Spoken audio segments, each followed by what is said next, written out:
welcome to America Right Now. Thank you for spending part of your Saturday with us. I'm Tom Basile. We have a terrific show for you to wrap up the week in news and politics. As the Biden administration declares war on the oil and gas industry, we'll be joined by a senior vice president of the American Petroleum Institute to discuss the impact on jobs, our economy, and our security. In just a few minutes, we're going to be launching a new series called Protecting Our Elections here on the show. We have former Senator Norm Coleman and Democrat strategist Doug Schoen. They're going to be here for a look at the week in politics, all those executive orders, and the GOP scrambling to regain its footing in the post-Trump era. We have the editor of Real Clear Education, Nathan Harden. He's going to be here for our Taking Back Our Schools segment. He's going to be talking about the free speech rankings on college campuses. We're going to check in with two gym owners defying lockdown orders in New York and California, and in our Aging in America series, making sure you're prepared for the unexpected. Coming up, a very important segment for older Americans and anyone caring for an aging relative. It's a delicate conversation that could save a lot of stress for everyone involved. Stay with us, please.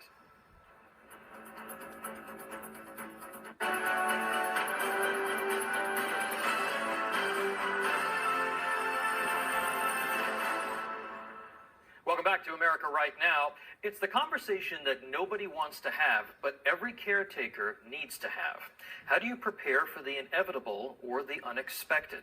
If you don't start that talk early enough, you could be caught off guard, and it could add a lot of stress to an already difficult situation. For our Aging in America segment, let's bring in Sherri Snelling. She's a gerontologist and the founder and CEO of the Caregiving Club. Sherri, great to always have you here with us. We've got a lot to cover, so let's get started. Now, you say that it's important to start planning before it's needed. Tell us why. Absolutely. Well, there's so many different decisions that might have to be made. So some of the legal documentation that you want to make sure that you have in place, besides just a general estate plan or will, you want to make sure that you have durable power of attorney, and you've assigned somebody to make decisions both for your medical care. So that's, if you are in a coma or incapacitated and can't make those decisions, somebody's designated as your proxy. And then also someone who can make decisions on your behalf for your financial needs, managing your bank account, getting your bills paid. Now, the two things that need to be noted on those two documents is that if you're the healthcare durable power of attorney person, then after the person passes, you can then be the person that, the funeral home or whomever turns to and asks, what were their wishes after death? For instance, things like cremation. But on the financial durable power of attorney, you cease to have any power over that banking account or finances when the person dies. So then you need to make sure that somebody, whether it's the executor, the trustee, the beneficiary, or the co-signer, has access to that account. So it's a little different between the healthcare decisions and the financial decisions. Sherri, we used to discuss a living will. Now it's called something called an advance directive. What does that mean? Well, essentially, our regular wills are what we do to dispense with our estate and our assets, our money, our homes, our cars, whatever. The advance directive is really about how you want your medical care to be carried out.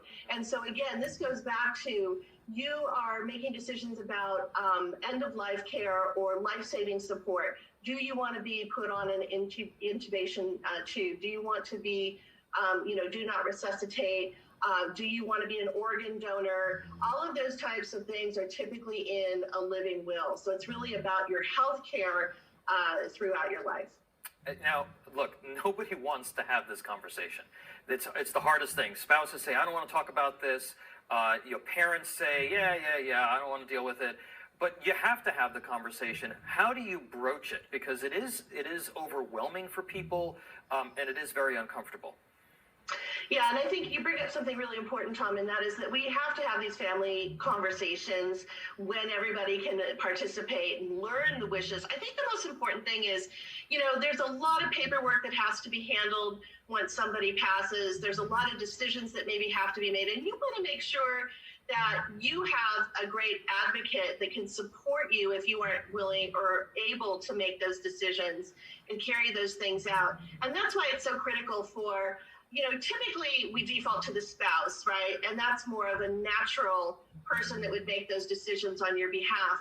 But if you don't have that, if you're widowed or divorced, then it is going to be probably your adult child.